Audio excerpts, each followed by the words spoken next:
Bonjour à tous! Voici une capsule portant sur la division de polynômes. La façon de procéder lorsque nous voulons aller diviser des polynômes est très semblable à ce que nous avons vu dans la capsule précédente lorsque nous voulons aller multiplier des polynômes. Allons voir quelques exemples ensemble.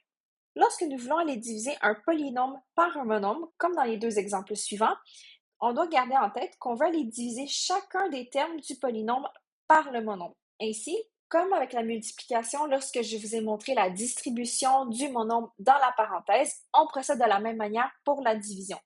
Alors ici, j'ai le polynôme au complet qui se fait diviser par 4a à la 2, c'est-à-dire que chacun des termes doit aller se faire diviser individuellement par 4a exposant 2.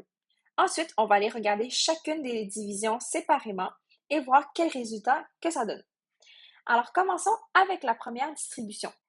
Alors, je vais aller diviser 12a à la 5 par 4a à la 2. Lorsqu'on veut les diviser ces deux monombres, je vous rappelle que nous devons aller tout d'abord regarder les coefficients.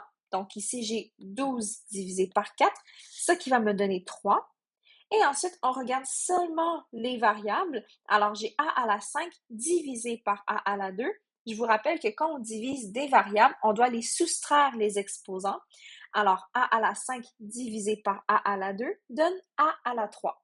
Ensuite, on regarde notre deuxième monombre. J'ai moins 16a à la 3 que je veux aller diviser par 4a à la 2. Je commence par les coefficients. Alors, moins 16 divisé par 4 donne moins 4. Et du côté des variables, j'ai a à la 3 divisé par a à la 2. Je vais donc soustraire les exposants 3 moins 2 qui donne a exposant 1 ou tout simplement a.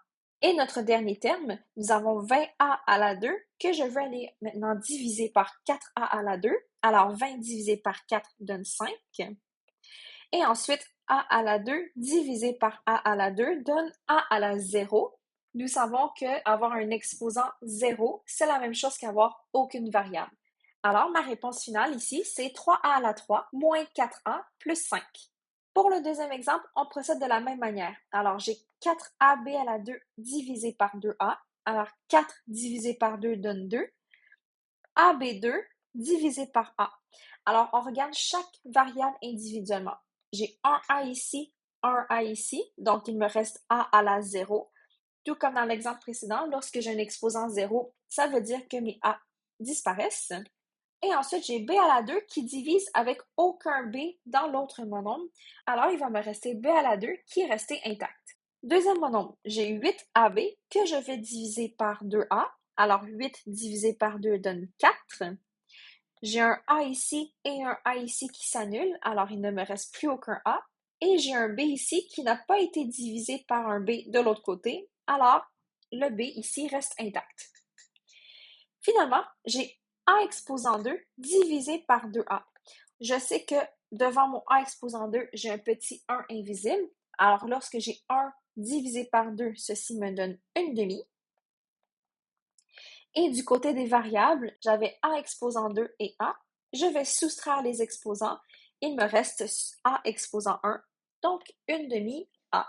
Ma réponse finale ici, 2b à la 2 plus 4b plus une demi a. Pour les deux derniers exemples, on va regarder une autre façon d'aller écrire une division. À la place de les écrire de gauche à droite, on va écrire notre division sous forme de fraction. Par contre, sachez que la procédure est la même. J'ai tout ce polynôme qui est au numérateur qui va aller diviser par le dénominateur qui est 3x, c'est-à-dire que chacun des termes de mon numérateur est affecté par mon 3x. Alors, je commence avec mon premier terme. J'ai x à la 2 que je veux diviser par 3x. Du côté des coefficients, c'est-à-dire les nombres, j'ai 1 divisé par 3, ce qui donne 1 tiers. Et les variables, j'ai x à la 2. Avec x, il me reste x à la 1, donc tout simplement x. Ensuite, mon deuxième monombre, j'ai moins 3xy à la 4 divisé par 3x. Alors, moins 3 divisé par 3 donne moins 1. Nous savons que quand on divise le même item, ça s'annule. Il me reste x à la 0, donc je n'ai pas besoin de le réécrire. Et il me reste y à la 4. Nous savons qu'une fois y à la 4, nous ne sommes pas obligés d'aller réécrire le 1. Alors, je peux tout simplement réécrire ça comme y à la 4. Finalement, j'ai 2x sur 3x. Alors, du côté des coefficients, j'ai 2 divisé par 3, ce qui donne 2 tiers.